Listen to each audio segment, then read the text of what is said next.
هر یک لحظه با مزه، نشاط و فرح، فضای سازگار و انواع زیاد غذای دلپسند شما و عزیزانتان را انتظار است. رقم کوتاه برای فرمایش 94 94. السلام علیکم دوستان عزیزی، من مطمئنم که حالتون خوب است. برنامه نوبتی ناگفته ها رو تهیه میکنیم. یک چای کبود هم کردیم، یک پیاله برای من و یک پیاله برای مهمانی برنامه من. مهمانی برنامه من یک خانم هست که فاجعه تلخترینی رو در روزگارش پشت سر کرد. پسر گلش رو از دست داد، پسر 4 سالش رو از دست داد.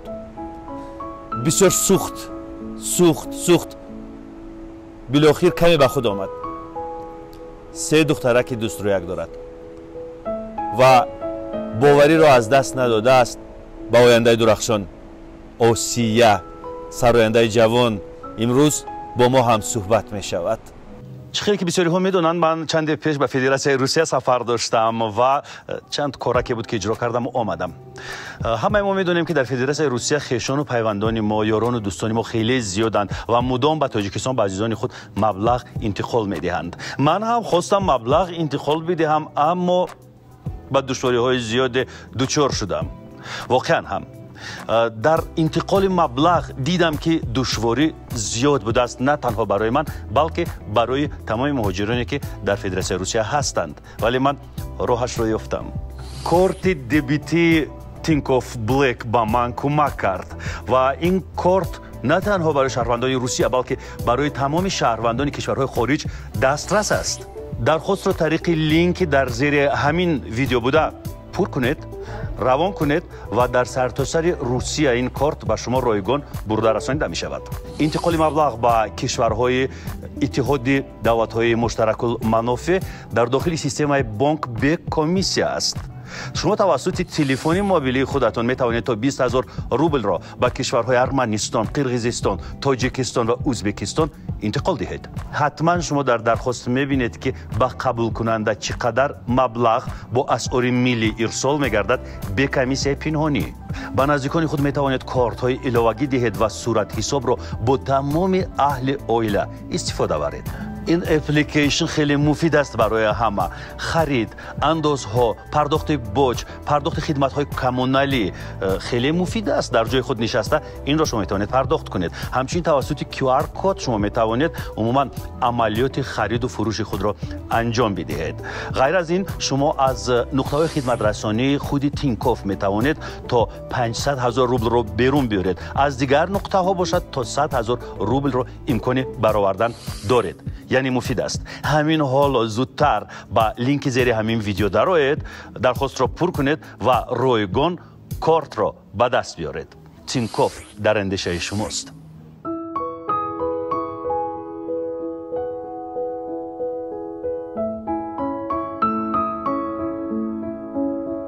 اوسیه جان سلام علیکم. تو آمدن شما من کم با تماشاچیان عزیز شما رو غیبت کردیم، ولی به هر صورت خوش آمدید.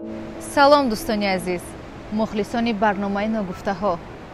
بکن از ارزوی غریبانی دل سوخته جدا، از برای یک خنده ات صدق ترکا بودا. اوسیه جان، من نمیدونم 3-4 روز میشد که درون اینترنت رو جستجو میکنم، ذخیره‌گاه‌های اطلاعاتی رو جستجو میکنم. راجع به شما من یگان معلومات پیدا نکردم. چیزی گفته نشده است درباره حیات شخصی شما، درباره خود شما، درباره زندگیتون یگان معلومات پیدا نکردم.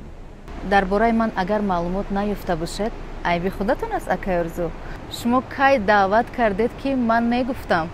از این به بعد دیگر شما رو زود دعوت میکنیم. آسیه بانو، تا این لحظه شما رو دعوت نکردیم. آخر همین 1 سال یا 2 سال که شما روی صحنه برآمدید و مردم با شما آشنایی پیدا کرد. از این به بعد هر سال یک باری به برنامه ناگفته ها ما البته که شما رو دعوت میکنیم. ثبت و نوار و موزیک ویدیوهای شما رو در اینترنت میبینند. زیاد است، بنیاد زیاد است. همین 2 سال اخیر اینترنت پوری آسیه شد. برای همین میخوام که درباره حیات حرف زنیم، زندگی، روز و روزگار. اگر شما مقابل نباشید. اکای ارزو، شما خودتون چرا درباره زندگی خودتون گپ نمیزنین؟ ман ногуфтаҳоро тамошо мекунам. шумо мисли милитса саволу ҷавоб мекунед ҳунармандонро, камтар душворӣ мекашанд. гуфти гапо и хеле бадам неда? намедонам чӣ гуна, намехоҳам ки саволҳои опуштав як навоқт пешниҳод кунам, саволҳои такрорӣ пешниҳод кунам. мехоҳам ки ба ботин, ба дили ҳамсӯҳбати худам ворид шавам ва он сандуқи дилашро бикушам ва бибинам ки дар он ҷо чӣ аст. як пешниҳод, биё ман савол медиҳам, шумо ҷавоб медиҳед. бисёр хуб, ман розӣ. шумо рӯзноманигор мешавед, ман меҳмон. амихел саволи аввал, акаёрзу, чаро шумо телефони меҳмонро гирифта мекобед? ман дар барномаи ногуфтаҳо дидам. медонам шумо барномаи Эркин Одинаевро ба фикрам тамошо кардед, аммо Осия ёдатон бошад ки ман бо иҷозат телефони Эркинро аз дасташ гирифта будам. аввал иҷозат пурсидам, Эркин ризояташро дод. вақте ки ҳамсӯҳбати ман ризояташро медиҳад, ман ҳақ дорам бигирам, зеро ман бепурсиш, беиҷозат телефони Эркинро нагирифтам. телефони Эркинро гирифтам бо иҷозат, ба дохилаш даромадам. биёед ман гапҳояшро бубинам. не гапҳошо не, суханашро шумо ҳозир маро гуфтед ки бинед гапҳояш инҷо. шумо суханашро бинед гуфтам. шумо ҳама сери фош карда ба хабар беҷо додам телефонро. карти ман мин карти шумо ба ман телефони шуморо бармегардонам. бо иҷозаи шумо ман гирифтам. боз нагӯед ки бе иҷозат гирифтам. маро аз дӯсти бепаймон худовандо нигаҳбон бош. хайр, дигар ҳоҷати гап нест, вале ёдатон бошад ман бо иҷоза гирифтам, бе иҷоза нагирифтам. як хоҳиш, шумо метавонед ки телефонатонро ба ман бидиҳед, ман бикобам. муқобил нестам телефонамро ба шумо пешкаш кунам ва дохили телефони маро шумо бубинед ки чӣ дорад чӣ надорад, аммо мутаассифона телефонам бо ман нест. ин як.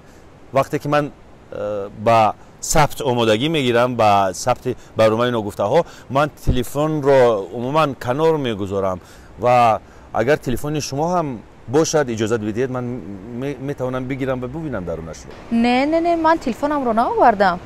ман барномаи шуморо дидам ки шумо телефони меҳмононро мекобед, ба ҳамон хотир телефонамро пинҳон карда худам омадам. пас осия сар мекунем дар бораи зиндагии шумо. ман дар оилаи хуб ба воя расидам. падари ман хизматчии давлатӣ буд, модарам бошад соҳибкор. зиндагии ман албатта мисли ҳама печтоби худашро дорад. ман хело барвақт оиладор шудам. фарзанд дорам, шукри худо. барвақт оиладор шудан чандон хуб нест. духтарони ҷавон барвақт оиладор мешаванд, ягон таҷриба надоранд.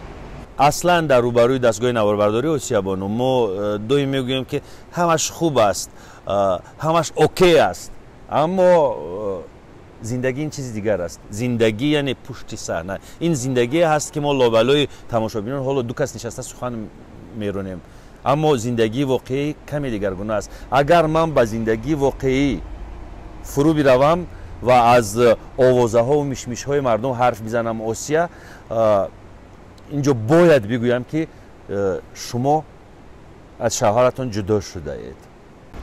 бале, ман ҷудо шудам, вале намехоҳам дар ин бора суҳбат кунем.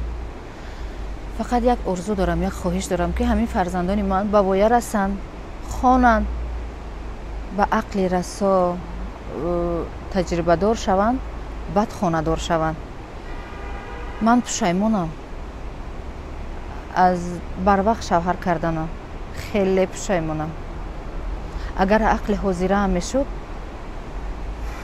шавҳар намекардам. шукронаи худо, ман 3 та духтарчаи дусурияк дорам. муҳиба, мавлуда, раҳмия. акнун стаб камакак боз меистем ва як лаҳзаи тафреҳ мехоҳам. суханҳо зиёд шуданд ва каме агар Осиябону як таронаи замзама бикунаду мо баҳра бардорем, хуб мешавад. барои мухлисон Осиябону хоҳиш мекунам ки ягон таронаи бисарояд ки то ҳанӯз насуруда бошед ва порчаи ин таронаро марҳамат тақдими бинандаҳои азизи мо бигардонед. марҳамат. зира зира зира кач карда мондай то қира, ай миёни гул духтаро хуш карда бо шавкира, селови баҳор ай тира, чишмако азорум хира, гапома аҳ намегира, زیره زیره زیره زیره زیره زیره. تشکر آسیا بانو، بسیار زیبا، بسیار صدای زیبا دارید. من میخواهم سبب‌های به صحنه آمدن شما رو بفهمم. من به آواز به صحنه نآمدم. حالا تکنیک امکانیت میدهد که در استودیو در آمده با آواز ناجور سرود بخوانی. آواز ناجور همه خیلی درست میکنند و سرود همه خیلی تیار میشود. من این خیلی کار رو دوست نمیدارم. یکم این که من از خودم باوری داشتم و دارم. دوم این که من همیشه از خورده سرودخوانی میکردم و میدانستم که از عهده‌اش میبرایم. وقتی که اولین بار قدم هایم رو ماندم، یکم باره با آدمان کاردان تجربه دار همکاری کردم. اکای ارزو این رو شما خودتون خوب میدونید که از اول شما ما رو همراهی کردید. میوزیک ویدیوهای شما رو در اینترنت تماشا کردم. بازی شما نیز با حیث یک بازیگر، با حیث یک هنرپیشه خیلی جالب است. یعنی از عهده اجرای نقش های مختلف نیز در میوزیک ویدیوها میبرید. میخوام در این باره حرف بزنید. در کلیپ ها نقش بازی کردن برای من بسیار پسند است. باوری دارم که میتوانم. در کلیپ ها بازی کردن آسان نیست. یعنی دشواریش در همین است که در پیش همه کارگران وقتی هنرنمایی میکنی همه به تو جلب میکنن، نگاه میکنند که شرم میداری. کمتر من که ایزا میکشه شرم میکنی، اونه که من کوشش میکنم که از عهده‌اش خوب برایم خودم رو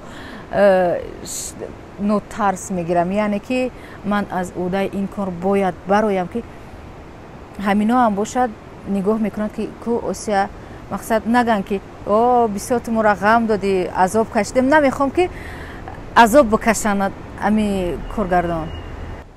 با اون که یگان مکتب هنری رو نگذاشته اید، اما این گریه کردن و این قهر و غضب در میوزیک ویدیوها، در بعضی از نقش ها، مثلا جای خندیدن، جای سکوت کردن، جای غصه خوردن، این همه رو شما از کجا یاد گرفتید؟ یک چیز دیگر اکای ارزو، در درون همه زنها اکتریسه هست. حتی عادی ترین زن خانه کمی هم باشد اکتریسگی دارد. زنهای ما بسیار پرتوقتند، حسن زیبا دارند، گفتاری زیبا دارند، خنده های زیبا دارند. پشت خنده ها بسیار غم و درد پنهان است. آن را نمیتونند در هر کجا گفتی و چند میگه دلی من صرفه نیسته که ببرارمش بخوانی. این چیزا را من خودم میدانم، دلم میدانه. فرض کردیم سالن میروی، آرا و تارا میدی، خودت خوش رو میکنی، لباسای تازه میپوشی، خوشبوی میشوی. لیکن درون جزیر باشد، اگر قلب سیاه باشد چی در کار؟ آدمیزاد باید درونش رو تازه نگاه دارد. آزیر هم قدر پیشروی شدگی است که چهره رو دیگر میکنند. ولی اولین درجه درون پاک کردن در کار. درون دیگر نمیشود، درون هیچ کس دیگر کرده نمیتواند. برای اون که این فعل رفتاری ما با خون آمدگی به جان میبرویه، باید کوشش کنیم که دل یگام کس رو نرنجانیم، خطایی نکنیم. یگام کس به خطایی نمیشود، سری وقت اصلاح کنیم دیگر تکرار نشود. امینش بهتر نه؟ گریه کردن، خندیدن، نقش بازی کردن در ثبت کلیپ هم اونقدر به من دشواری ندارد. اول دشواری ها بود، عادت کردم. آخر این کسب من است، من این کسبم رو دوست میدارم. حرکت میکنم که خواست دلم شود، آرزوهای من عملی شود. یعنی که من غیر از کلیپ و سرودهایم باز در فیلم کارگردان مظفر شریف نقش آفریدم. نقش یک کلینی همون خاندان، یک کلینی بسیار کلینی ارکای گبروی جنگرای زیرک. بعد در آخر دخترک نقص می شود، با خشتمانش دوگانه می شود، دستگیری خشتمانش می شود. یادم هست یک میوزیک ویدیو، یک کلیپ شما تهیه می کردید. من نیز هنگام ثبت تهیه این موزیک ویدیو بودم. حرف سری کودک مریض میرفت، شما نقش مادر اون کودک رو میبازیدید. کودک در بستر بیماری است، شما در روی بالین فرزند بیمار اشک میریزید. به نهایت صمیمانه شما همونجا اشک ریختید. حتی من قریب نفس گیر شوم، گریه گلوگیرم کرد همون لحظه. وجودم به لرزه در آمد. راستی گپ به نهایت خوب نقش آفریدید.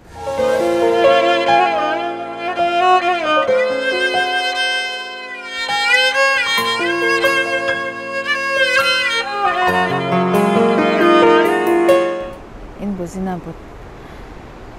در آن کلیپ خودتونم بودید اکایرز جان. من راستی پسر 4 ساله‌ام رو از دست دادم. پسر 4 ساله‌ای که فرزند یکمم بود. تسبیح بلند کرد در 2 ماهگی. تسبیح بلند کرد. از تسبیح بلند سودرگی داد. کودک من نمی تا 1 ماه 2 ماه فقط در دهنش کیسلارود بود. هر سر می در اومدم میگفتم بچه ما کی خوش میخسته باشه، کی چشمش هوی میکرده باشه. فقط به من میفهموندن که شین. وقتی که بچه من هوشیار شد، مایی تسبیح بلند. وقتی که بچه من هوشیار شد، یک طرف رو نگاه کرده ایستاد. گفتم چرا این یک طرف رو نگاه میکنه؟ عالی ساز میشود، عالی ساز میشود. بعد یک میسستر اومد گفت زیغ نشه، نقص میشه. مرا دل برداری کردن. بعد پس اون فهمیدم که بچه من معیب شده است. من تا 3 سال در بدری بلینسه و خانه مولا و طبیب گشتم که درمانی بچه ما بیاوم که بچه با یک امید میرفتم. هیچ وقت نه امید نبودم. کسی که میگفته که دوجه طبیب نغزه، من کودک ما میگرفتم دویده کده میبردم. چی کاری میگفتن میکردمش. میگفتم شاید را گردن میشه، شاید فشار میشه و کمتر میخندید، خرسند میشد. میگفتم انا نقص شده، انا نقص شده. من امیدی نمیکردم، من یک امید میکردم. هرچند که داو کردم این دستم هیچی نیومد. بچه من خریده نتونستم. اما چقدر بعد این دست دادمش. داو کلیپی که من بازی کردم در برای بچه هم بود. ساختکاری هم نبود. این ساختکاری هم شیده نمیتوند. درد دلی مرا فقط زنای میفهمه که فرزنداشون گم کردگیه. خدا رحمت کنه بچه شیرین ما، بچه خشرو ما. دستگیر قیامتی من میشود انشاءالله. بچه هم یک بچه بود که اکایرز جان این کاری تعریف نیست. اگه هر یک مادر فرزندش رو سخت دوست می‌دارد، همه مادر، نه که من بچه ما دیگه خیلی دوست می‌داشتم. بچه ما سختی بد دوست می‌داشتم به حد. دخترکم هم هست شکرانه. این دخترم جای بچه ما هیچ کس گرفته نمیتونه. میدونین من بسیار در مشکلیا میزنم. بسیار یگام کس رنج میته، عذاب میته، هم خیلی میستم با بچه هم گپ میزنم. میگم اوراق بچه ما را نگاه میکنه، به صورتش گپ میزنم، سوال میتم، من جواب میشم. خیلی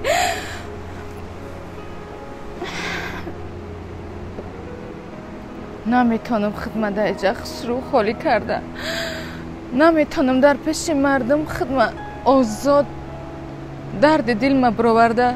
حتی در جنازه بچه من نتونستم آزادانه ناله کنم، درد دل ما ببرارم. فقط در طاقگی ها، فقط در طاقگی ها خودم به خودم گپ میزنم، به دخترکم گپ میزنم.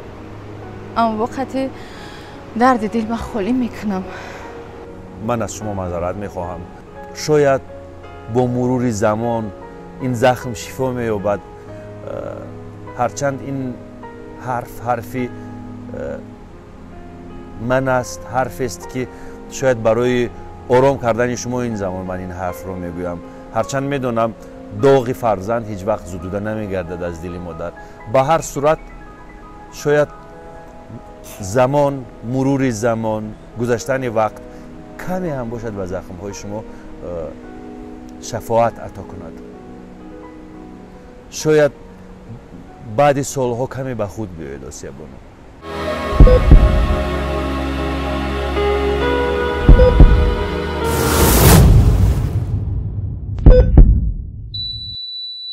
بیایید درباره همکاری‌های شما حرف میزنیم. با کی همکاری میکنید؟ تحت کدام شرایط همکاری میکنید؟ من با بسیار شاعرها، آهنگسازها، کلیپ میکرها همکاری دارم. مرا بسیار دستگیری میکنن. من این چیزا رو قدر میکنم. من از همه شما میندار هستم. انشالله که من خدمت‌های شما رو برمیگردانم. انشالله. مخلصانی عزیز، من شما را بسیار دوست می‌دارم. این همه زحمت و عذاب‌های من، خنوکی را خنوکی نگفته، گرمی را گرمی نگفته، همه حرکت‌های من برای شما است. به همین خاطر شما به اهمیت نباشید. بعد همین برنامه در اومده کلیپ‌های نوی مرا خوش‌روکه تماشا کنید، لایک مانید، کامنت‌های خود را نویسید. کامنت‌های خوبی که میدونید شما هر یک سخن‌های خوبی که من نویسین همین خیلی من خرسند میشم، الهامم میبیاید که با یک چیزی نویگری دیگه شما دا ایجاد کنم، پیشنهاد کنم. امروز من پیشکی برنامه رو سر کردم تا اومدن شما. وقتی که اومدید من دیدم سری فرمان ماشین شما خودتون می نشستید، یعنی با автомашинаи لکسوس، автомашинаи زیبا شما وارد شدید، آمدید به همین جای انتخاب کرده ما، یعنی ماشین میرونید و دیدم که با یک شوق به اندازه ماشین میرونید، یعنی ماشین رانی رو دوست میدارید به نظرم. خیر، ماشین من اکای ارزو جان یک ماشین عادی است. خودتون دیدین که ماشین یک آهنپوره است. اگر $100,000 هم باشد، $1,000,000 هم باشد، آهنپوره است. این ماشین خدمت ما رو میکند، کار ما رو میکند، لیکن با ماشین کار و فر کردن درست نیست. با جان آدم برابر شده نمیتواند که فقط چیزگویی، خونه‌گویی، ماشینگویی حرکت کنی، دو کنی. یک روز میبینی که عمرت رفت است، میانه شده. با هر یک ساعتی گذشته زیق میشوی، اشک میریزی، میگویی که اولین درجه سلامتی هست، باید سلامتیم رو از دست نمیدادم. همش میشد است. اینا گفتی همین مطالعه تاجیکانای خودمان که چرکی دست است، میاد میرود. و من میبینم که شما خیلی با نیروی خود، با قوت خود اعتماد بستید، باوری دارید، با خودتون باوری دارید. زمینه این همه از کجاست؟ این همه نیرو از کجاست؟ راستی از خورده به من خانگی‌هامان میگفتن آسیا این کارو نکن، وای کارو نکن. من همین یک روی میکردم، از اول یک رو بودم، از اول تا حاضر اوچم میگه همون فیلتای. بعد برای یک روی هم نیو یک چیز دیگر نگفته نمونم. بعضی آدمایی بود که به من میگفتن که مرا دل شکسته میکردن، میگفتن از تو حافظه نمیبراید، حافظه نشه، خونه باشین خوبترش. نه که خدا را شکر من خودم را آسیه کردم. البته که آدم به خطایی نمیشود، من هم خطا میکنم، با اصلاح میکنم، باز پیش میروم. چی خطا؟ یک گپ از دهانم براید دویده که قب میزنید. راستی یک خطا کردم، یک خطایی که بر وقت به شوهر برآمدم. همین است خطای کلانی من. آسیا، اگر اختیار در دستتون می بود در چند سالگی به شوهر می برآمدید؟ تقریبا 28-30. باور میکنید من وقتی به 18 سالگی به شوهر برآمدم خاراکتری من مثل کودک بود. مثال من به خشتمانم رنگ دختری خودش ارکگی میکردم، نمیفهمیدم که این خشتمان است، چه خیلی باید کرد، ناز میکردم، از خواب دیر میخیستم، خشتمانم بعضی وقت مرا از خواب میخیزوند. خیلی کودکانه، خیلی 18 ساله بودم. اگر در بین مردم ما دختر از 27-28 بالا شود چی میگن؟ پیر دختر. کسی چیزی میگویند نمیگویند این فکر من است. من برای خودم زندگی میکنم. به خاطر گپ مردم زندگی کردن این ابلهی است. من میخواهم که دختر خوانند، صاحب کسب و هنر شوند، صاحب پول شوند، راستی محتاج مردک نشوند. زندگی خودش را خودش به زبان درست پیش برد. مردک خوب است، مردک برکت خودش را دارد، ولی با از خودت کسب داری که متهم به هیچ کس نیستی. چقدر پول لازم است که مثلا زن خوشحال شود؟ راستی برای زنی که زندگی را دوست می‌دارد چقدر پول باشد کم است یا نه؟ زن مردم پول را عاقلانه خرج میکنند، اسراف کاری نمیکنند، دیده و دانسته خرید میکنند. مثلا تیلاواری میگیرند، یکم تیلاواری میگیرند، هم برای زیب و زینت میگیرند، هم برای یک روز میگیرند که یک روز مبادای میگیرند که در کار میشود، همون را فروخته پول میکنند که این زندگی بسیار پستی و بلندی ها دارد. زنها هم خیلی مهربانی هستند که میتونن که با به شوهرشان یاری رسانند، فروخته پول کرده به شوهرشان دهند که من مردک جان گیرو کرایتان رو بود کنید، زیق نشوید، زندگی را هر دومان پیش میبریم. من هم خیلی زندگی را نقض میبینم که ایمه و ایته نباشه، یک دیگر فهمی باشه، دست یک دیگر را بگیرن، زندگی خوش میگذره. اینا چه خیلی که در خانه با پدر و مادرت ایمه و ایته نیست یا برادرت قطعی پول چیزی باشه نباشه تقسیم نمیشه و ای چیزی ما خیلی نیست. نه که بسیاری ها را اهمیت میتن وقتی که همه شوهر میکنی بعد جدایی این چیزی ما های ایش چیزی ما های هم خیلی جدایی بسیار میشود. به فکر میونه من هم خیلی چیزا را نقض نمیبینم. خوبترش که همون چیز نباشه و پشت همون جنگ نشه و پرابلم نشود. یک گپ بین خودمان است، فقط راستش رو بگوید، در خانه چقدر تیلاواری دارید؟ راستی دارم، بچه خودم دارم، لیکن گفتم که خودنمایشی نقض نمیبینم. من نبینین هیچی نکردم. بسیاری بعد من عادیانه گشتن رو دوست میدارم. شاید زنی باشد که حتی یک گوشوارچه نداشته باشد. در پیش همه خیلی زنها من خودم رو آرا و تارا داده بیایم، این کار خوب نیست، خدا را خوش نمیآید. وقتهای اخیر میبینم به توی مرکه های مردم میروید و میخواهم ارزش خدمت رسانی های شما را در توی مرکه ها بپرسم. مثلا چقدر است؟ اکای ارزی جان، نرخ توی معین نیست. توی دار که زنگ زد بعد ما مصلحت میکنیم، امی لفظ یک دیگر هم میابیم که نه توی دار خفه شود و نه من خفه شوم، یعنی به طب دل یک دیگر کار میکنیم.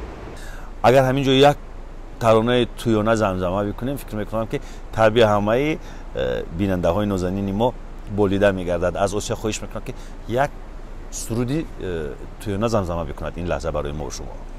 ای خواهر جان تو میروی ای خانه، اداغای جدایی به دلم میمانه، کار نکنی خواهر لخت جگرم، ای با خش و تبار خود شوی بگانه، شویان شویانش کنین گلی گلانش کنین شاخه گل با کاکل بسته روانش کنین سویان سویانش کنین گلی گلانش کنین شاخه گل با کاکل بسته روانش کنین.